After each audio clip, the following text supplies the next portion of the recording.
বাংলাদেশে নিযুক্ত পাকিস্তানের হাই কমিশনারের সাক্ষাতের পরের দিন ভারতীয় হাই কমিশনার প্রণয় ভার্মা বিএনপি চেয়ারম্যান তারেক রহমানের সঙ্গে কেন সাক্ষাৎ করলেন? 40 মিনিটের বৈঠকে কি নিয়ে আলোচনা হয়েছে? ভারত কি আওয়ামী লীগের বিকল্প রাজনৈতিক শক্তির সঙ্গে সেতু বন্ধন তৈরি করছে? আর বাংলাদেশের এত কাছে ভারত কেন নতুন নৌঘাঁটি তৈরি করছে? এসব প্রশ্নের উত্তর খুঁজবো আজ। আমাদের সাথে যুক্ত আছেন ভারতের সিনিয়র সাংবাদিক এবং বিশ্লেষক সুবীর ভৌমিক। দাদা, আপনাকে নমস্কার জানাচ্ছি এবং কৃতজ্ঞতা প্রকাশ করছি আপনি সময় দিয়েছেন। নমস্কার। বাংলাদেশে নিযুক্ত পাকিস্তানের হাই কমিশনার ইমরান হায়দারের সাক্ষাৎকারের পরের দিনই বিএনপি চেয়ারম্যান তারেক রহমানের সঙ্গে সাক্ষাৎ করেছেন ভারতীয় হাই কমিশনার প্রণয় ভার্মা। তাদের মধ্যে 40 মিনিট বৈঠক হয়েছে। তবে কি নিয়ে আলোচনা হয়েছে তার বিস্তারিত গণমাধ্যমে আসেনি। তারেক রহমানের সঙ্গে প্রণয় ভার্মার বৈঠকে আপনি কিভাবে দেখছেন? এটি কি সত্যি শুধু সৌজন্য সাক্ষাৎ, নাকি এর পেছনে কূটনৈতিক তাৎপর্যও রয়েছে? একটা ব্যাপার ভারতের তরফ থেকে মানে সিস্টেম্যাটিক্যালি একদম পরিকল্পিতভাবেই বিএনপির সাথে একটা ব্রিজ তৈরি করার চেষ্টা হচ্ছে। তার প্রধান কারণটা হচ্ছে যে ভারতের হাতে অপশন খুব কম। আওয়ামী লীগ নির্বাচনে নেই, আওয়ামী লীগের নেতা কর্মীরা ব্যাপক হামলা মামলার শিকার এবং তারা অনেকেই দেশের বাইরে, অনেক মামলা, যারা অনেকে জেলে। এবং ইউনূস সাহেব তো মোটামুটি বাংলাদেশকে একটা বিরাট জেল বানিয়ে ছেড়েছেন। হ্যাঁ, কয়েক লক্ষ লোক জেলে রয়েছে, মানে মোটামুটি উত্তর কোরিয়া বা ওই ধরনের একনায়কতন্ত্র যেসব দেশে আছে সেখানে যেরকম অবস্থা, কি ইরানে যে অবস্থা ছিল এই অবস্থা এখানে হয়েছে। এখন ভারতের তরফ থেকে বলা হচ্ছে যে আমরা ইনক্লুসিভ ইলেকশন চাই। এই ব্যাপারটা ইউনূস সাহেবের লোকজনকে বলার চেষ্টা করা হয়েছে ইতিপূর্বে, যখন খলিলুর রহমান দিল্লিতে এসেছিলেন অজিত ডোভালের সাথে মিটিং, তখন এটা তোলা হয়েছে। কিন্তু খলিলুর রহমান আশ্বাস দিয়ে গেলেন, কিন্তু ইউনূস সাহেব এইসব ব্যাপারে কোন রকম উৎসাহ দেখানোর চেষ্টা করেন। উনি মোটামুটি আওয়ামী লীগকে বাদ দিয়ে নির্বাচন করবেন, আওয়ামী লীগকে আর উঠে দাঁড়াতে দেবেন না, এই ব্যাপারে সে বদ্ধপরিকর। এখন ইউনূস সাহেবের যারা বস, ইউনূস সাহেব তো আবার একটা দেশকে স্যালুট দিয়ে তারপরে সকালের কাজকর্ম শুরু করেন, সেটা আমেরিকা। আমেরিকানদের এই ব্যাপারে কোনো উৎসাহ নেই। তো ভারত এখন কি করবে? ভারত এই জায়গাতে একটা ইনক্লুসিভ ইলেকশন অন্তত এবার না হলেও আগামী দিনে সম্ভব হয় এবং আওয়ামী লীগ যাতে দেশের রাজনীতিতে ফিরে আসতে পারে, তার জন্য তারেক রহমানের সাথে একটা মানে ইন্টারাকশন এটা শুরু হয়েছে। এটা লন্ডন থেকেই শুরু হয়েছে। ওখানে আমাদের মনে রেখো যে আমাদের যারা লোকজন ইন্ডিয়ান ওখানে ডিপ্লোম্যাটস আছে, তার মধ্যে 2-3 জন সিনিয়র ডিপ্লোম্যাট আছে, ইনক্লুডিং হাই কমিশনার বিক্রম দোরাই শ্রমিক, যারা বাংলাদেশে কাজ করার ব্যাপক অভিজ্ঞতা আছে তাদের। তো ওখান থেকেই এই প্রসেসটা শুরু হয়েছে। তারপরে জয়শঙ্কর কন্ডোলেন্স মেসেজ দিলেন, সেখানে খুব বেশি অন্য কথা তোলার উপায় ছিল না, কিন্তু একটা অ্যাপিল তারেক সাহেবকে জয়শঙ্কর থেকে করা হয়েছে যে তুমি নতুন করে দেশে ফিরছো, তুমি যদি আগামী দিনে ক্ষমতায় আসো তাহলে বাংলাদেশে এই যে হানাহানির যে একটা কালচার, হ্যাঁ, এই যে এ ক্ষমতায় থাকলো তো অন্য সবাই জেলে গেল, অন্য সবাই দেশ ছেড়ে পালালো, আবার বি যখন পাওয়ারে আসলো তখন এর লোকজন পালালো, এই জিনিসটা বন্ধ করতে হবে। Somewhere that line has to B ড্রন। তো তুমি 17 বছর বিদেশে থেকেছো, আজকে দেশে ফিরেছো, এই জিনিসটা যাতে আগামী দিনে না হয়, তো ইত্যাদি। এখানে একটা ব্যাপার আছে, আজকে বিপ্লব যদি নির্বাচন হয় আর আওয়ামী লীগ যেহেতু ইলেকশন করতে পারছে না, আওয়ামী লীগের যে একটা বিস্তার বড় রকমের ভোট ব্যাংক আছে, 30-35% তো ডেফিনেট একটু বেশিও হতে পারে। এই ভোটাররা কার দিকে ভোট দেবে, যদি ভোট দেয়, শেখ হাসিনা তো বলেছে ভোট দিও না, কিন্তু প্র্যাকটিক্যালি হয়তো সেটা হবে না। অনেকেই ভাববে যে পিঠের চামড়া ঠিক রাখার জন্য কারোর সাথে একটা হিসেব করে ভোট তোর দিতে হবে। এই জায়গাতে দাঁড়িয়ে বিএনপিও চেষ্টা করবে, কারণ সব জরিপে দেখা যাচ্ছে বিএনপি আর জামাতের খুব ক্লোজ কন্টেস্ট হবে, যেটাকে হিন্দিতে বলে কাঁটে কাট টাক্কর, বা আমরা বলি হাড্ডাহাড্ডি লড়াই।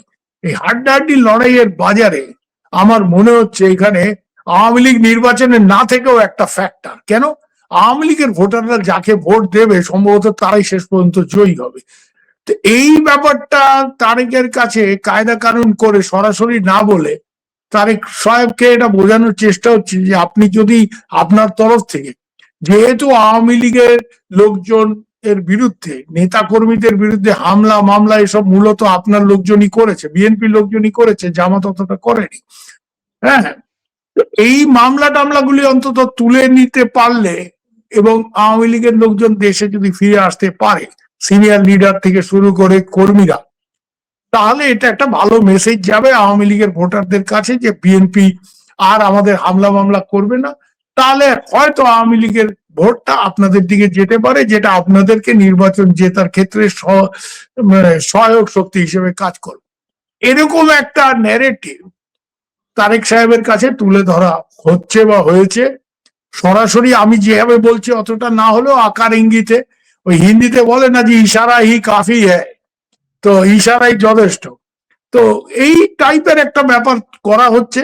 এখন আওয়ামী লীগের কিছু নির্বোধ লোকজন আছে তো, হ্যাঁ, যেহেতু ভারতের বিদেশ মন্ত্রী কি এখন হাই কমিশনার গিয়ে দেখা করছে তারেক রহমানের সাথে, ওরা হচ্ছে ও তাহলে তো ইন্ডিয়া আমাদের ফেলাই দিল। ইন্ডিয়া ইন্ডিয়া যদি তোমাদের ফেলাই দেয়, তোমাদের তো এখান থেকে বাইর করে দেবে। তোমাদের যে এই হাজার হাজার লোক এখানে বসে আছে, তোমাদের নেত্রী সহ, তাদের বাইর করে দেবে। ইন্ডিয়া তোমাদের ফেলাই দেয়নি, ইন্ডিয়া কাউকে ওইভাবে ফেলে দেন। We are not Chinese. চাইনিজদের দেখো একটা অদ্ভুত ব্যাপার, যে ক্ষমতায় তার সাথে চাইনিজরা ডিল করবে। তুমি ক্ষমতায় নেই, চাইনিজরা ফিরেও তাকাবে না। হ্যাঁ, এতদিন শেখ হাসিনা ক্ষমতায় ছিল, শেখ হাসিনাকে তৈলমর্দন মানে টিনের পর টিন, হ্যাঁ ওকে ম্যাডাম নো প্রবলেম অমুক তমুক, কিন্তু এখন তারা শেখ হাসিনা নিয়ে মোটেই ইন্টারেস্টেড না। এখন জামাতের কম্বল বিলি অনুষ্ঠানও চাইনিজ অ্যাম্বাসেডার গিয়ে বসে থাকছে, মানে অদ্ভুত ব্যাপার। তো ইন্ডিয়া তো এটা না, India usually they stand by friends. তো এখানে যেটা ব্যাপার, যে ইন্ডিয়ার দুটো ব্যাপার আছে তারেক রহমানের সাথে ক্লোজ ইন্টারাকশনে, হ্যাঁ, এবং বিশেষ করে পাকিস্তানিরা যেখানে এত অ্যাক্টিভ, আমাদের দুটো ব্যাপারে খুব অ্যালার্ট থাকতে হচ্ছে। একটা হচ্ছে ইন্ডিয়া রিলেটেড, যে হাসিনার আমলে যেসব চুক্তি হয়েছে, শেখ হাসিনার আমলে সেসব চুক্তি একবার বেগম জিয়া কিন্তু বলেছিলেন যে রিভিউ করতে হবে। তো ওগুলি যাতে না হয়, যেসব চুক্তি হয়েছে ট্রানজিট নিয়ে, কোস্টাল শিপিং নিয়ে, এগুলি যাতে বহাল থাকে, এবং বহাল থাকলে ভারতও সদয় হবে, এবং আগামী দিনে গঙ্গার পানি চুক্তি নতুন করে পুনর্নবীকরণের ব্যাপারটা চলে আসছে, সেখানে ভারতেরও ভূমিকা সেরকমই থাকবে। অর্থাৎ you do a friendly gesture, don't review existing agreements, আমরাও সেটা করবো। এটা হচ্ছে এক নম্বর। আর দু নম্বর হচ্ছে এই যে ভাই, বাংলাদেশের মাটি ব্যবহার করে অন্য কোন শক্তি, যারা ভারত বিরোধী শক্তি অর্থাৎ পাকিস্তান, এবং তাদের এই যে একটা টেরার বাহিনী আছে, পাকিস্তানের তো আর কোনো এক্সপোর্ট নেই, হ্যাঁ, বিদেশে তারা একটা জিনিসই রপ্তানি করে, সন্ত্রাস। হ্যাঁ, তো সন্ত্রাস স্থান বলতে পারো, তো জিহাদি স্থান, সন্ত্রাস স্থান যাই বলো, পাকিস্তান তো না। তো এরা এইসব যাতে এখানে এসে ঘাঁটি গেড়ে আবার নতুন করে গোলযোগ না সৃষ্টি করে। এখানে ইতিমধ্যেই তাদের লোকজন, ইভেন হাফিজ সাইদের রাইট হ্যান্ড ম্যান ইফতেসাম ঘুরে গেছে একবার না দুবার, পাকিস্তানি জেনারেলরা আসছে। তো এই দুটো ব্যাপার, যে নো মানে existing agreements will remain in place, যেগুলি সাইন হয়েছে, আর হোস্টাইল কোনো অ্যাকশন ইন্ডিয়ার এগেইনস্টে বাংলাদেশের ভূখণ্ড ব্যবহার করে করা যাবে না।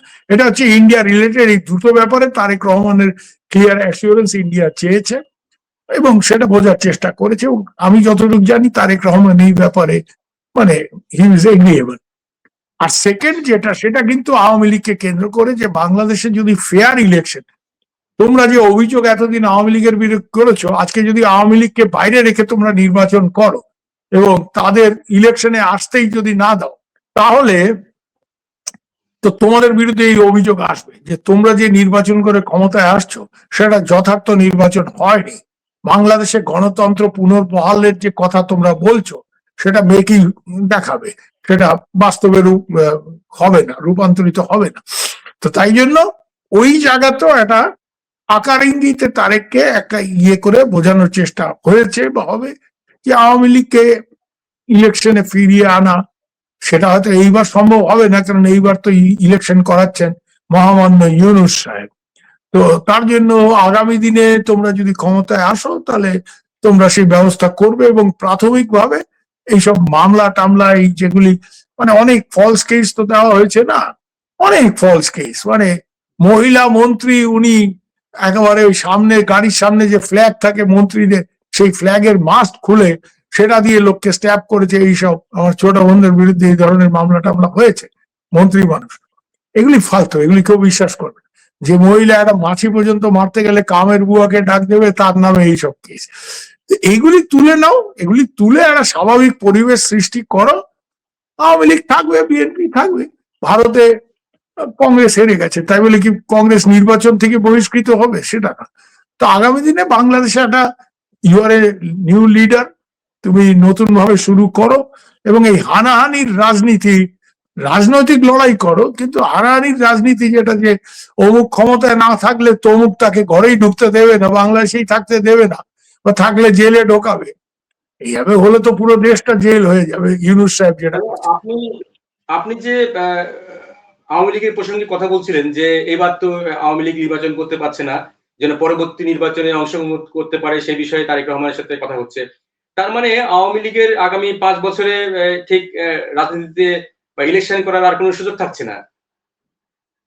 না, 5 বছর হবে না, তার আগেই, মানে এই ইলেকশনে শোনো একটা ব্যাপার তো থাকবে। আওয়ামী লীগ বিহীন নির্বাচন করে তারেক রহমান ক্ষমতায় আসলো, দেশটা সামাল দিল।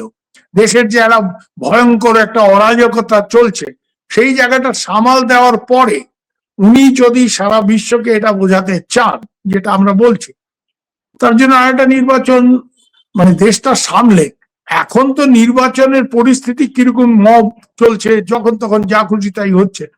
তো কোনোভাবে ক্ষমতায় এসে একটা নির্বাচিত সরকার যদি সামাল দেয় অবস্থাটা, তারপরে তারা নিজেদের বৈধতার কথা মাথায় রেখে তারা নির্বাচনে যেতেই পারে। কারণ বিএনপি যদি আজকের বাজারে এই ধরনের এক কাজ করে, যে তারা ক্ষমতা নিয়ে, হ্যাঁ, মারামারি, দাঙ্গা হাঙ্গামা, মামলা হামলা এগুলি বন্ধ করে স্বাভাবিক একটা পরিস্থিতি ফিরিয়ে আনে এবং পুরো ব্যাপারটা কন্ট্রোলে নেয়, তাহলে কিন্তু বিএনপি 1 বছর পরে, 1.5 বছর পরে আবার যদি নির্বাচন দেয় আওয়ামী লীগকে নিয়ে, তাহলেও বিএনপির চান্স যথেষ্ট ভালো থাকবে। কারণ লোকে তখন এটা বলবে যে তারা তো ভালো কাজ করেছে, 1-1.5 বছরে তারা এটা প্রমাণ দিয়েছে যে তারা, তারেক সাহেব ঠিক মতো কাজ। তাই জন্য সে তার বৈধতার কথা মাথায় রেখে ওই জিনিসটা করতে পারে আরো 5 বছর। মানে এই হাওয়াটা বিএনপির পক্ষে থাকা অবস্থায় যদি আরেকটা নির্বাচন করে নেয়, তাহলে আরো 5 বছর থাকার একটা রাস্তা হবে তাদের নির্বাচন করে। হ্যাঁ, কিন্তু এখন এই নির্বাচনে শোনো একটা ব্যাপার কি, এই নির্বাচন যে বৈধ নির্বাচন না, তার সব থেকে বড় কারণ হচ্ছে কি, এই নির্বাচনটা করছে কে? কোনো কেয়ারটেকার গভর্নমেন্ট না, কোনো এস্টাবলিশ গভর্নমেন্ট না, ইন্টারিম গভর্নমেন্ট। এই ইন্টারিম গভর্নমেন্টের কোনো প্রভিশন বাংলাদেশের সংবিধানে তো নেই। যেই সংবিধানে হাত রেখে ইউনূস সাহেব শপথ নিয়েছেন, উনি কোরআন শরীফে হাত রেখে শপথ নেননি। 2 নম্বর হচ্ছে এই নির্বাচনের সাথে আরেকটা জিনিস জুড়ে দেওয়া হয়েছে, যেটা খুব বিপজ্জনক, এবং এটারও কোনো প্রভিশন, এটা হচ্ছে গণভোট, রেফারেন্ডাম। এটারও কোনো প্রভিশন বাংলাদেশে ইয়েতে নেই, সংবিধানে নেই। তাই জন্য এই নির্বাচনটা, এই নির্বাচনের বৈধতা, নৈতিকতা সবটা নিয়ে একটা বড় প্রশ্ন রয়েছে।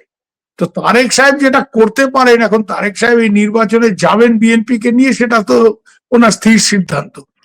উনি এইটাতে এসে দেশের অবস্থা ভালো করে যদি সামাল দিয়ে উঠতে পারেন, ওনার একটা নতুন ভাবমূর্তি তৈরি হবে, যেটা ওনার আগের ভাবমূর্তি ছিল, সেই জায়গা থেকে সরে একটা অন্য জায়গায়, যে না উনি 17 বছর পর ক্ষমতায় এসে, হ্যাঁ, একটা ভালো কিছু করছেন, দেশে একটা নতুন পরিবেশ তৈরি করছেন, তখন উনি নির্বাচন, একটা বৈধ নির্বাচন করে আওয়ামী লীগকে রেখে সেটা উৎসাহিত হতেও পারেন।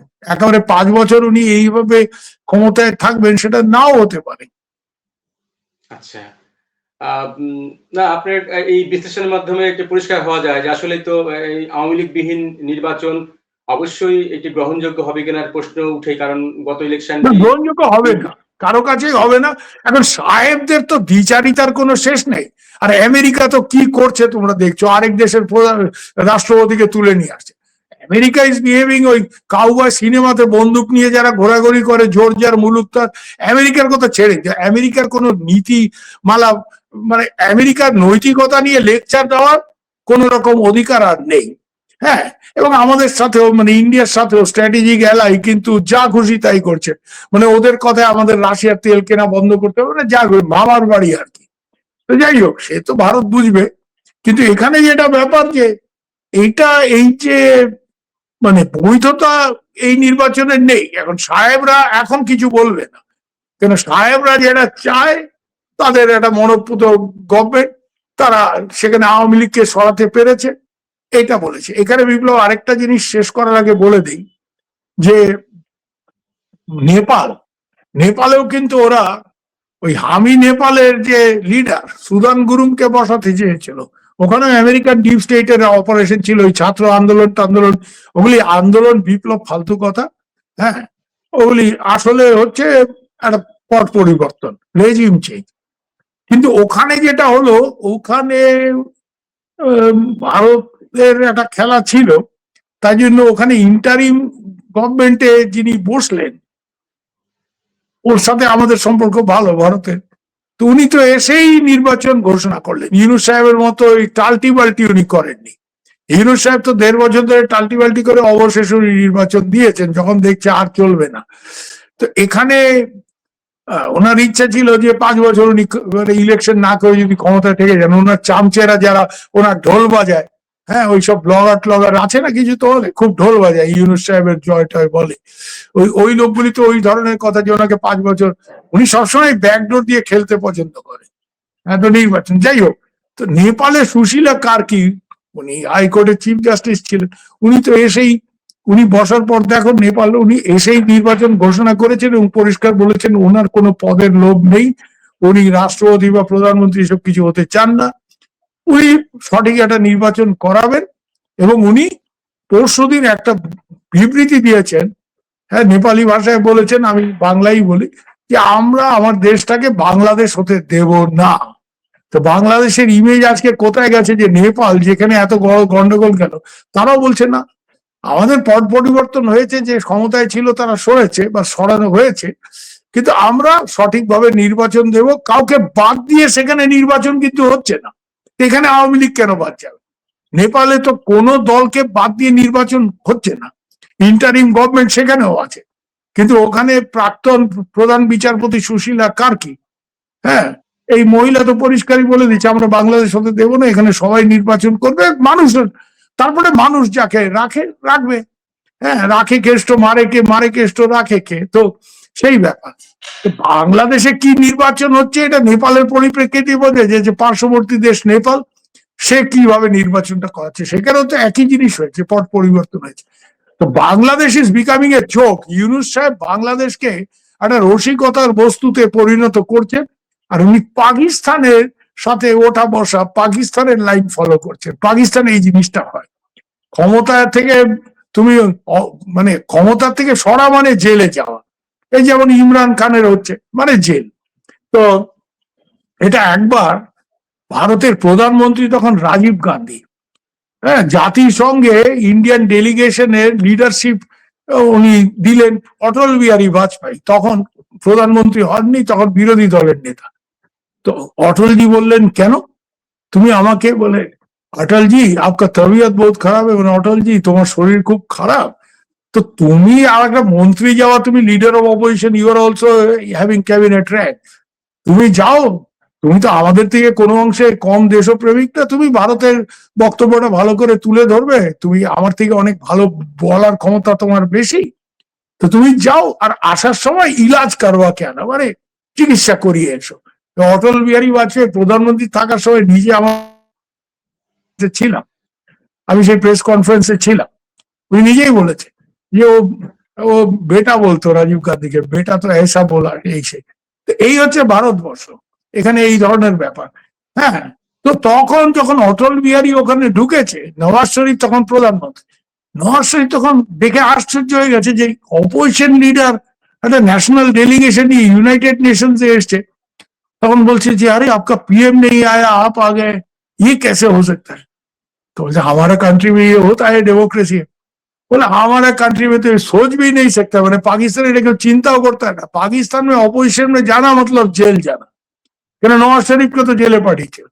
তো এখন ইউনূস সাহেব পাকিস্তানকে ফলো করছেন, উনি নামে ওই ওয়েস্টার্ন পিএইচডি নোবেল লরিয়েট ফরিয়েট, আসলে উনি আর পুরো মাত্রায় মোল্লা ইউনূস, ওকে, উনি তো উনি পাকিস্তানকে ফলো করছেন। মানে ফলো করলে তো একটা ভালো কিছু একটা উদাহরণ তুমি ফলো করবে, পাকিস্তান সারা ভিক্ষার ঝুলি নিয়ে রোজ সকাল থেকে ঘুরে, পৃথিবীর সব থেকে বেশি ভিক্ষুক যেই দেশে, হ্যাঁ অনেক দেশ তার ভিসা বন্ধ করে দিচ্ছে। আমার সাধারণ মানুষের জন্য পাকিস্তানের যথেষ্ট সহানুভূতি আছে, আমার যথেষ্ট বন্ধু বান্ধব ওখানে আছে, কিন্তু ওরাই তো বলে যারে ভাই যান ঈদের ঈদ মুবারক বললে বলে কেয়া ঈদ মুবারক, ঈদ কা দিন भी गोश्त नसीब नहीं होगा, মানে ঈদের দিনও গোস্ত খাওয়া যাবে না, কেন বলে 2500 रुपया गोश्त का किलो। তো যাই হোক, এখন প্রশ্ন এটাই যে ইউনুস সাহেব should have followed some other democracy, উনি পাকিস্তান ফলো করেছেন। তো ইউনুস সাহেবের কাছে বাংলাদেশের কিছু পাওয়া নেই, এটা 1.5 বছরে বাংলাদেশের মানুষ বুঝে গেছে।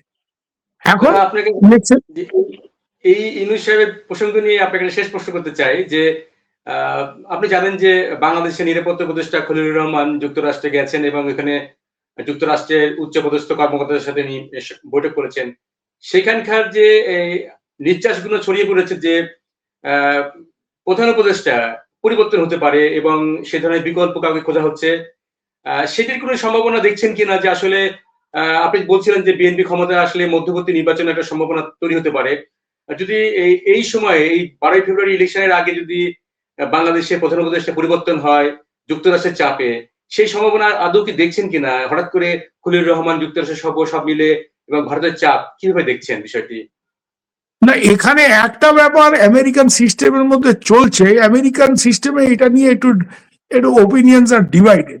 ওরা হয়তো নির্ভর করছে, ওদের নতুন রাষ্ট্রদূত এসছে, সে পর্যবেক্ষণ করে একটা ডিটেল রিপোর্ট দেওয়ার পর বোধহয় আমেরিকান স্টেট ডিপার্টমেন্ট একটা ফয়সলা করবে। কিন্তু আমেরিকান স্টেট ডিপার্টমেন্ট একটা অপশন খুঁজছে যে এই নির্বাচনের বৈধতা নিয়ে তাদের একটা মাথা ব্যথা রয়েছে, কারণ ইন্ডিয়ার তরফ থেকে বাংলাদেশ নিয়ে তো আমেরিকার সাথে একটা পাঞ্জা কষাকষি চলছে। ইন্ডিয়ানরা সেখানে বলছে যে তোমরা বড় বড় গণতন্ত্রের কথা টথা বলো, কিন্তু এই ইন্টারিম অথরিটির তো কোনো অথরিটি নেই ইলেকশন করানো। তো সেখানে আমেরিকানরা, যেহেতু এটা কোর্টে ক্লিয়ার হয়েছে যে কেয়ারটেকার সিস্টেম আবার পুনর্বহাল করা সম্ভব, আদালতের রায় সেই দিকেই গেছে, তাহলে ইউনুস সাহেবকে সরিয়ে যে লাস্ট যে প্রধান বিচারপতি রেফাত সাহেব, তাকে দিয়ে একটা নতুন কেয়ারটেকার সেট আপ করে ইলেকশন করানো যায় কিনা, এটা আমেরিকাতে ভাবনা চিন্তা চলছে। এবং এই ব্যাপারে খলিল সাহেবের সাথে ওখানে কথাবার্তা হয়েছে বলে আমার ধারণা। খলিল সাহেব হয়তো নিজের মতামত দিয়েছেন। এখন এইটা শেষ পর্যন্ত কি দাঁড়াবে বলা মুশকিল, তবে এটা ঠিক যে একটা অল্টারনেটিভ চিন্তা করা হচ্ছে। মানে আসল ব্যাপারটা হচ্ছে কি জানো, তুমি বাড়ি পালিয়ে বাপ মার ইচ্ছার বিরুদ্ধে বিয়ে করেছো, এখন তুমি নানা রকম কায়দা কারণ করছো যাতে করে তোমার বাপ মা তোমার নববধূকে গ্রহণ করে নেয়। মানে ওই ধরনের একটা খেলা বাংলাদেশে চলছে। ইউনুস সাহেব সেই ধরনের একটা খেলা কি বাবা তাহলে দরকার হলে আমি কিছুদিনের জন্য সরে টরে দাঁড়াই, কেন উনি আবার রাষ্ট্রপতি হতে চান, তো সেখানে একটা ব্যাপার আছে। যাই হোক, সেটা বিএনপি কতটা ওনাকে অবলাইজ করবে, ও জামাত হলে হয়তো ওনাকে অবলাইজ করবে। তো উনি কিছুদিনের জন্য, তাহলে আমেরিকানরা যদি বলে ইউ স্টেপ অ্যাসাইড, হ্যাঁ let caretaker take over and former chief justice let him take over, এখন সেরকম একটা পসিবিলিটি, সেটা যদি হয় তাহলে তো নির্বাচন পেছাবে। আরেকটা ব্যাপার নিয়ে আমেরিকানরাও একটু টেনশনে আছে, এবং এটা মানে ওয়েস্টার্ন ডেমোক্রেসি গুলির কাছে ইন্ডিয়া তুলে ধরেছে যে এই অথরিটি যেমন ইলিগেল, একে সরানো দরকার, এর আন্ডারে নির্বাচনটা বৈধ হবে না, এই রেফারেন্ডামটা বৈধ হবে না। রেফারেন্ডামটা হওয়া উচিত ইলেকশনের পরে, ইলেকশন হোক, ইলেকশন হয়ে পার্লামেন্ট গঠিত হোক, সেই পার্লামেন্ট এর তত্ত্বাবধানে, সেই পার্লামেন্টের তত্ত্বাবধানে নির্বাচন হবে। এই কি বলে গণভোট হবে, নির্বাচনটা গণভোট, তখন দেখা যাবে। এবং সেই গণভোটের প্রয়োজন আছে কিনা আগে পার্লামেন্ট সেটা নিয়ে বিচার করবে। বিএনপি কিন্তু সেটাই, বিএনপি কিন্তু এই গণভোটটা চায় না, এবং বিএনপি নিজেদের লোকজনের কাছে প্রচার করা হচ্ছে যে সবাই যেন না ভোট দেয়, হ্যাঁ যাতে কেন জুলাই সনদ যদি ডিলিট হয় তাহলে তো এই কনস্টিটিউশন আর কোনো ভ্যালিডিটি থাকবে না, তাহলে এই কনস্টিটিউশন মোতাবেক বিএনপি যে ক্ষমতায় আসলো সেটাও ইনভ্যালিড হয়ে যাবে, অবভিয়াসলি তখন জামাতের পালে হাওয়া চলে যাবে।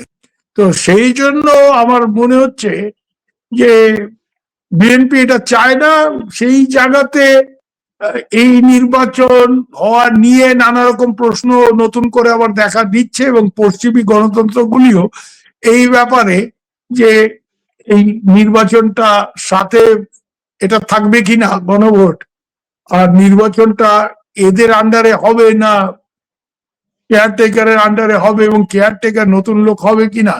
ইউনূস সাহেবকে দিয়ে তো আর কেয়ারটেকার হবে না, কেন ইউনূস সাহেব তো সর্বঘটে বিল্লপত্র হতে চান, আমরা হিন্দুরা যেটা বলি উনি সর্বঘটে বিল্লপত্র, সেটা হয়তো সম্ভব হবে না। এইসব নিয়ে নানাও অনিশ্চয়তা এখনো রয়েছে, কিন্তু মোটামুটি বিএনপি আমি যতটুকু জানি বা জামাত নির্বাচনী প্রস্তুতি এরা সবাই নিচ্ছে। এখন না হলে যে বাতিল হয়ে যাবে নির্বাচন একদম তা তো না, পেছাবে, নতুন আঙ্গিকে হয়তো হতে পারে, নতুন অথরিটির আন্ডারে হতে পারে। তাই জন্য নির্বাচনী প্রস্তুতি এরা সবাই নিচ্ছে, সেটা বোঝাই যাচ্ছে। অসংখ্য ধন্যবাদ দাদা আপনার এই মূল্যবান বিশ্লেষণের জন্য। প্রিয় দর্শক, ভারতের সিনিয়র সাংবাদিক সুবীর ভৌমিকের বিশ্লেষণ থেকে স্পষ্ট এই বৈঠকে শুধু সৌজন্য সাক্ষাৎকে বলে উড়িয়ে দেওয়া যায় না। ভারত আর কূটনৈতিক দরজা খোলা রাখছে, বার্তা দিচ্ছে ঢাকার রাজনীতি যেদিকে যাক দিল্লি সবকিছুতেই প্রস্তুত। প্রশ্ন একটাই যে এই প্রস্তুতি কি বাংলাদেশের রাজনৈতিক ভবিষ্যৎকে প্রভাবিত করবে, নাকি ভারতের স্বাভাবিক বাস্তব রাজনীতি চলবে? এই বিষয়ে আপনি আপনার মন্তব্য জানাতে পারেন, এবং ভিডিওটি শেয়ার করুন, লাইক দিন, সম্ভব হলে আমাদের চ্যানেলটি সাবস্ক্রাইব করুন। আর এতক্ষণ আমাদের সঙ্গে থাকার জন্য ধন্যবাদ।